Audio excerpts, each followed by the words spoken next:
अजीबोगरीब तारीख में खुश आमदीद। याहू ऐप का नाम किसके नाम से मशहूर हुआ? सासून यहूदी, जिसे याहू के नाम से भी जाना जाता है, इराक के शहर दीवानिया में रहाइश पजीर एक यहूदी ताजर और शायर था। इसके बारे में मशहूर है कि वो ज़ायरीन को मुक़द्दस मकामात की ज़ियारत के लिए अपनी गाड़ी में ले जाया करता था।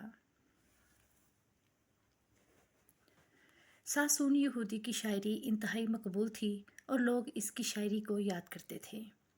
वो एक खुश इखलाक और मददगार शख्स था, जिसकी दोस्ती और सखावत का जिक्र आम था।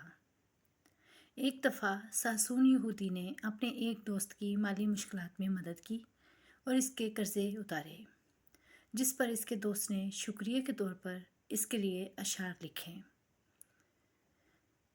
सासून यहूदी के बारे में मशहूर है कि एक बार जब वो ज़ायरीन को हज़रत इमाम हुसैन अलैहिस्सलाम के मज़ार की ज़ियारत के लिए ले जा रहा था, तो रास्ते में इसकी गाड़ी ख़राब हो गई।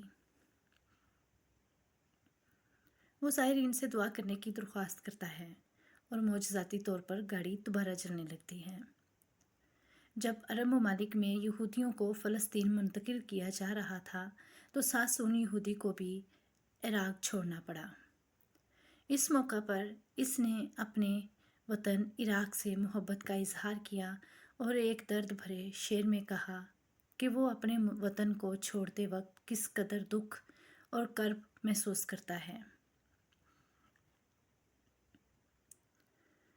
सासून यहूदी के बेटे दुनिया के अमीर तरीन लोगों में शुमार होते हैं और उन्होंने मशहूर इंटरनेट सर्च इंजन याहू का नाम अपने वालिद की याद में रखा। उम्मीद करती हूँ कि आपको वीडियो पसंद आएगी। अगर आपको पसंद आए तो लाइक ज़रूर करें।